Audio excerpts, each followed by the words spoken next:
మాట్లాడుతూ ఈరోజు కూడా నా దృష్టికి వచ్చింది. 33,000 మంది ఆడపిల్లలు వైసీపీ వాలంటీర్ల వల్లే అదృశ్యం అయిపోయారని నేను అన్నానంటే వారికి వివరణ ఇస్తున్నాను. నేను చెప్పింది మీరు డేటాబేస్ కలెక్ట్ చేయండి, మీ వాలంటీర్లు డేటాబేస్ కలెక్ట్ చేయటం వల్ల ఆ డేటా ఎక్కడో హైదరాబాద్లో ఉన్న ఒక కంపెనీకి వెళ్ళిపోయి ఆ కంపెనీ నుంచి లీక్ అది ఎటు వెళ్ళిపోయింది.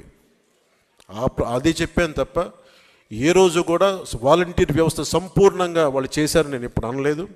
వాలంటీర్ల మీద నాకు గౌరవం ఉంది, కానీ కొద్దిమంది వాలంటీర్లు చేసిన తప్పులకి వాలంటీర్ వ్యవస్థ మొత్తం చెడ్డ పేరు తీసుకొచ్చిందని చెప్పాను తప్ప వాలంటీర్ వ్యవస్థ ఏ రోజు కూడా మొత్తానికి చేసిన నేను ఏ రోజు చెప్పలేదు.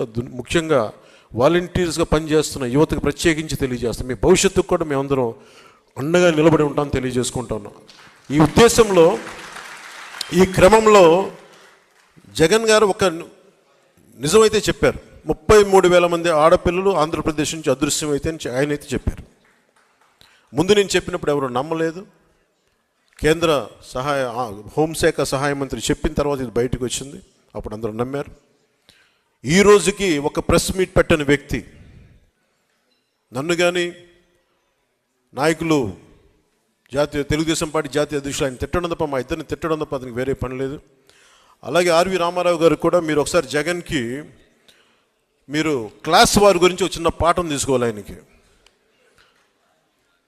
ఇన్ని ఇసుక రీచ్లు ఉంటే అనేక సర్పంచ్లు కానీ ఎంపీటీసీలు కానీ ప్రతి మండల స్థాయి వ్యక్తులు చాలామందికి ఉపయోగపడే ఒక ఇసుక రీచ్ల్ని ఆయన ఒక కంపెనీకి దారాదత్తం చేసిన వ్యక్తి, ఒక కంపెనీకి దారాదత్తం చేసిన వ్యక్తి ఈ రోజున క్లాస్ వార్ గురించి మాట్లాడతాడు.